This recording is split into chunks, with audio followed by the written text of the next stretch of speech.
Okay, you're live. Okay, thank you. Good afternoon, everybody. We're here for the Economies, Residents and Community Scrutiny Committee. I'm Councillor Angela Davis, your chair for the afternoon. So without further ado, do we have any apologies? I have received apologies from Councillor Adrian. No other apologies received, Chair. Thank you. Any disclosures of interest? We'll take silence to be no. And any declarations of party whip? Again, silence to be no. So the substantive and only item on the agenda today is item 4, the amendment to the budget proposed 2023 to 24. And the particular item that this committee is looking at is item 2.3, to increase the reduction related to voluntary revenue contribution to the vehicle and equipment replacement reserve for 1 year only. So does, sorry, it was 1.3, I beg your pardon, not 3.3. Does any officer, Matt, do you want to say something about this to us? Yeah, thank you, Chair. So this is basically the depreciation part, which we will not need sort of topping up for the 23-24 budget term. The increase, whilst it is an increase, it'll have very minimal impact in terms of the purchase of the new vehicles. 23-24 is in fact a year where we're not replacing as many vehicles as we would normally, so there is a bit of sort of slack in the system. However, longer term, when I say longer term, in the next sort of 3 or 4 years, as we transfer to electrification of fleet, that's when we need to start looking at how feasible it is then to purchase those new vehicles, because they are obviously a lot more expensive. But as it stands at the moment, we're comfortable, given the age of the vehicles, that we could sort of delay slightly. But as I said, that this financial year 23-24 is a year where we are not purchasing as much as we would normally, so we have got that bit of wriggle room. Okay. Councillor Adrian wasn't able to be with us today, but he did make a comment, so I'll just read that out and then we'll go to questions. So he said he can see the case for it, but we must be careful not to rely on saving cash through living off depreciation. He recognised we're in a very difficult time and we can only hope that the general financial position improves through the year nationally. So I think he just wanted to make that comment. Okay, so I'll open the floor up. Any questions? Okay, we've all gone quiet. I know, Councillor Carl, you did put a few questions in our chat. Do you want to? I've got them here. Thank you, Chair. Do you want me to read it out, or are you happy reading it? Yeah, you please go ahead with your questions. Yeah, thank you. Okay, just bear with me a second.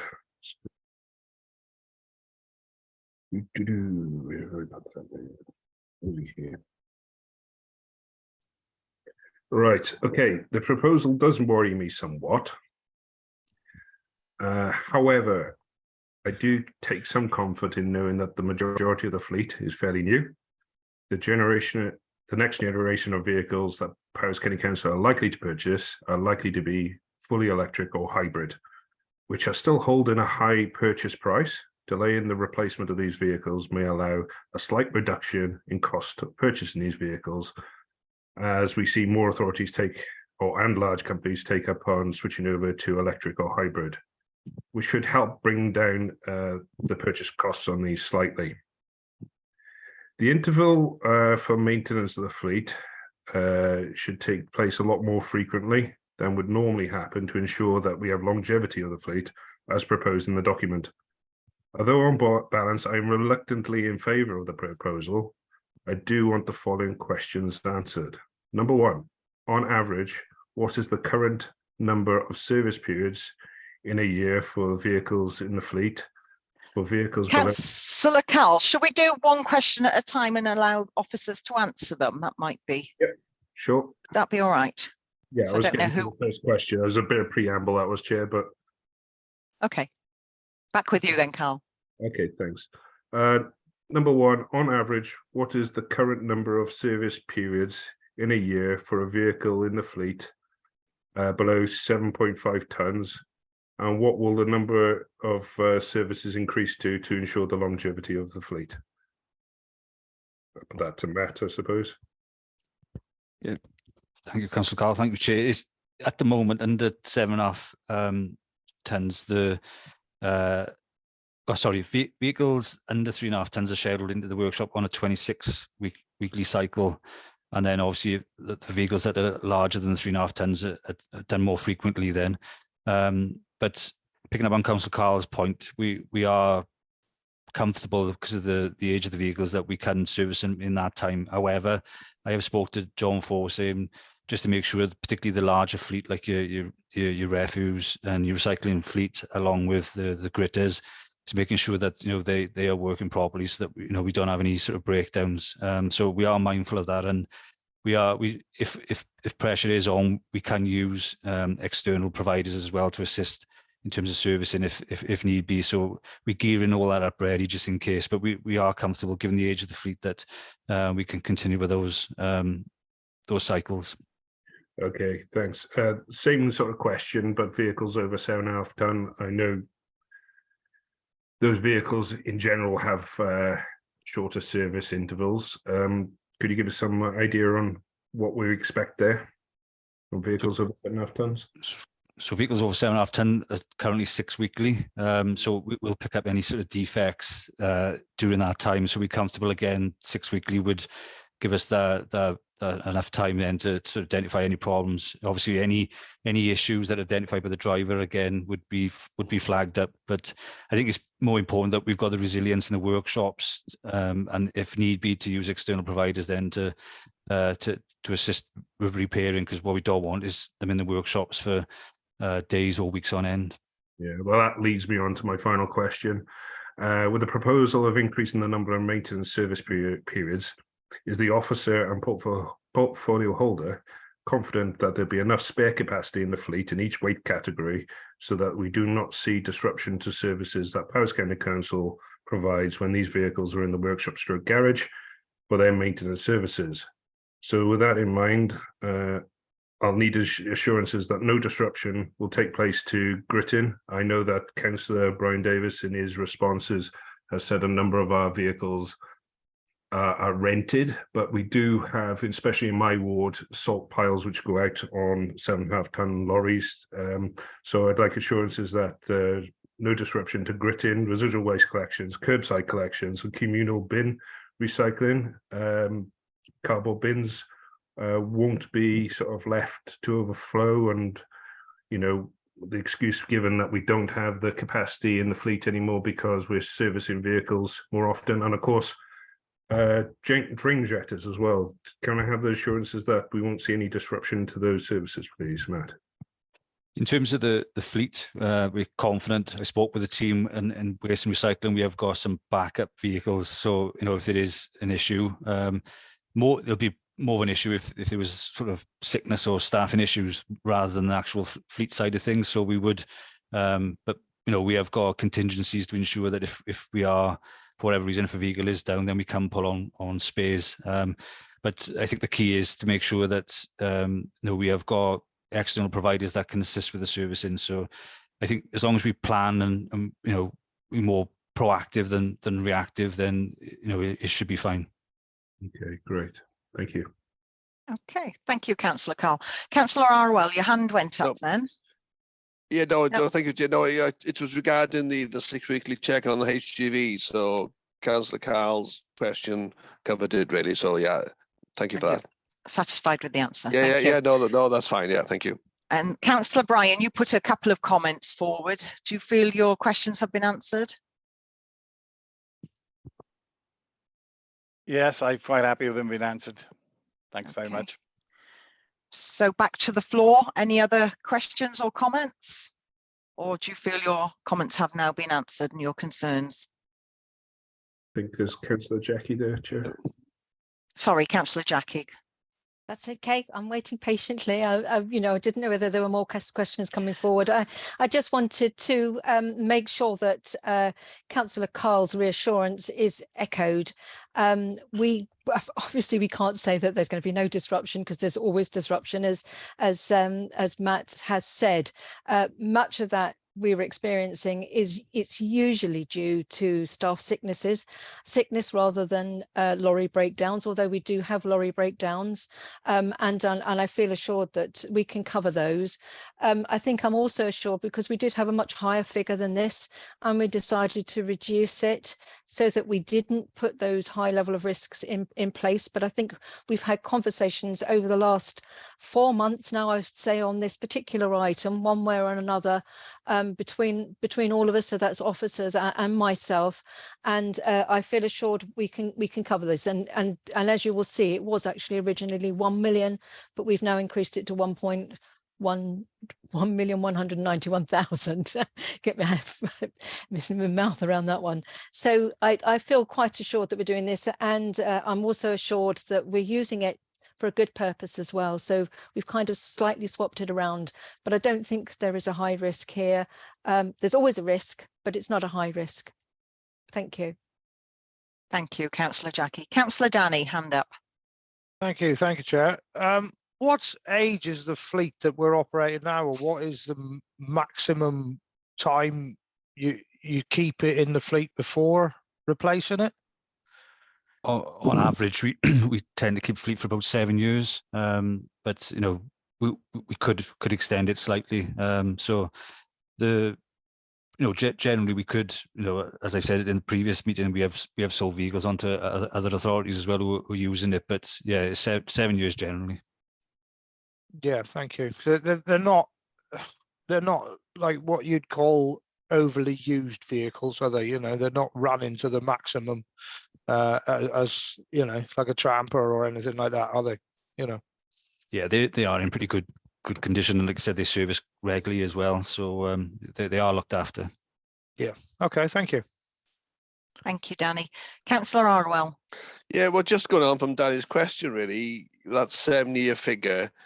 Well, I don't know, is it related to that? But what are the council's plans when they do go sort of more electric vehicles?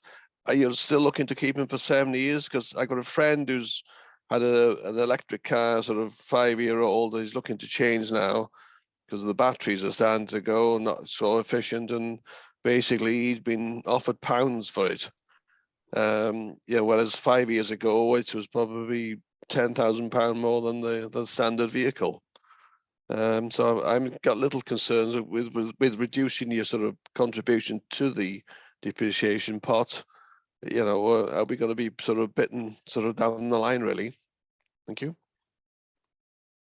Again, I think with the electrification of fleets, we have got a large 18-ton RCV operating from Brecon, so we're roughly 2 years into that, and that'll be a good sort of test, really, to see how long we can keep that before we sort of consider replacing it. But it could be as you said, Councillor Arwell, 4 or 5 years, and then in which case we may need to change it. But I think we also need to be clear that we are looking at other sort of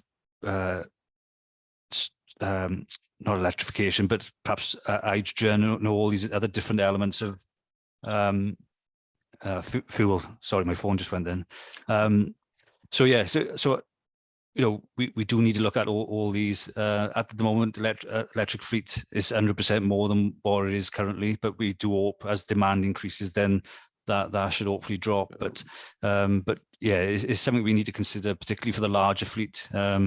In hydrogen, but we know hydrogen is not clean at the moment in terms of what one needs to go through in terms of the process. So there's lots of things that we need to consider, but quite rightly, that depreciation part does need to reflect really what the costs are going forward in the future. Yeah, because I would take it probably hydrogen would be sort of, well, I'm looked into that, but probably more expensive than electric, are they? At the moment, well, I suppose there's very few about, isn't it? It's very few about, yeah. But electric seems currently electric is the way. But and on top of this, we need to look at the infrastructure then within the depots, because it's difficult to pull off the grid. So we're looking at things like substations where we can contain the energy and then put it into the fleet. So there's the infrastructure to go with this as well. Okay, thank you. And of course, it's something with emerging technologies. Batteries are improving all the time as each year that passes. They're getting better and better, aren't they? Councillor Carl. Thank you, Chair. Just want to come in a little bit there. Last year, Conservative Conference, Welsh Conservative Conference, was held in Newtown, and in between breaks, I thought I'd go for a little walk around the college there. And I went up to where I was educated in the electrical department and saw some of the lads that used to sit next to me in college, and now they're lecturing themselves there. And I went to the motor vehicles department, and a friend of mine there was telling me about the new courses they're doing there, and they're teaching about how to recycle batteries. So a lot of the depreciation in electric vehicles comes from battery technology, and there are ways of recycling batteries now, so that will come on, you know, as we progress with electric vehicles, that will improve, and we'll see the cost of electric vehicles coming down because batteries will be able to be recycled, and that's not something that is currently being done a lot in this area. Hydrogen, as Matt alluded to, that can be produced from wind farms, believe it or not. So we could have hydrogen plants from wind farms, and we should be in this area, you know, a world leader really in that sort of technology, where we can have pump storage of hydrogen to be used in hydrogen fuel cells in vehicles, and that's something to look at. And the cost of them is comparable to electric vehicles, just for anyone to know. Thanks. Thank you for that, Councillor Carl. Nigel. Thank you, Chair. Just a couple of very quick points. Just perhaps looking at this in the bigger picture, if you like. We looked at this a number of times with finance colleagues, and owning and maintaining our own fleet is the most cost-effective way for an authority to run its range of services. And the vehicle replacement pot we're talking about here is again a very prudent way of dealing with that. If I may, just wanted to flesh out just one or two of the points that have been raised.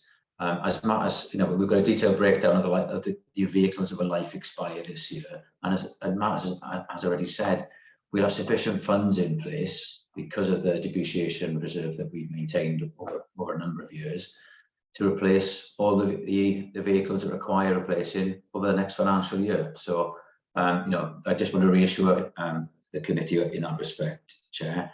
But I think a couple of the issues that I was going to raise about, you know, the future use of the funds and its efficiency going forward have been touched on by others, but we know there's going to be clearly a demand to decarbonise our fleet, quite rightly so.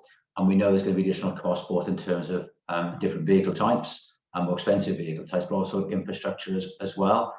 So once we're through the budget cycle, speaking to colleagues in finance and Matt, and we're going to do another review of the vehicle reserve and its efficiency going forward. So I just thought I want to mention that, Chair. But in terms of the saving put forward, I've gone through it with the team a couple of times and happy to support and endorse it. Thank you very much for that, Nigel, and thank you for that reassurance. So I'm just looking around the committee. Are there any other questions or queries? This is your chance. Oh, Chris. Hi, Chris. Welcome. Over to you. I'm afraid we can't. Oh, there we are. Carry on. Can you hear me? We can now. Thank you. I was just going to ask, in relation to the infrastructure that is going to be required for electric vehicles going forward, are you planning to do that within any of the next 12 months? And has any of that cost been considered within your budget provision allocated for 23-24? Yes, we were fortunate to achieve funding through the ultra low emission vehicles funding through Welsh Government. So that's given us, pretty sure it's about 300k that we can invest into the infrastructure, and Brecon and Abermule are the two areas that we're looking at, particularly with the larger fleet. So that's something that we are looking at the moment. Okay. And then can I ask, obviously you made reference to the electrical vehicle that is being used in Brecon. what were the number of days that that vehicle was down due to maintenance issues rather than staffing issues that was already been highlighted? I know initially there was some downtime, but as I've been told at the moment, it's operating quite fine. So I'm not aware of any sort of long downtime then for that vehicle. So it's going to be more efficient going forward with electrical vehicles rather than the traditional vehicles that we've been using. And I think the other thing to note as well is it's obviously going to be cheaper from a revenue point of view to operate a electric vehicle than diesel. So we need to sort of look at that as well. Okay, thank you. Okay, thank you, Chris.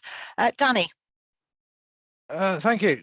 Do we have our own in-house technicians for the electrical fleet, or is that something that's got to be done by outside company? It's something that we are dealing with it externally through. So the electric vehicle was through Dennis Eagle, we're based in sort of Merthyr Tydfil, but the intention is that we get our own staff trained up. So it is because no doubt it's going to be moving to this type of vehicle going forward. So yeah, our staff now are getting trained. Yeah, that was my next question. It was about if it was moving on to training for it. So yeah, thank you. Thanks for that. Okay, so it's upskilling the workforce to future-proof the maintenance department. Yeah. Yeah. Excellent. Okay, any more questions from the committee? We're all happy and satisfied with those responses. Right, well, excellent. I promised you a short meeting, and a short meeting you have had. Thank you very much to all the officers for attending and for answering those questions. I think it was quite important, given the quality of the questions, that we got timely responses. So appreciate your time there. Okay, I think that's it. We don't have another item on our agenda. So we'll close the meeting. Thank you very much. Thank you, everybody, for attending. Thank you, Chair. Thank you. Thank you all. Thank you. Bye. Bye. Good afternoon. Thank you. Thank you, Chair.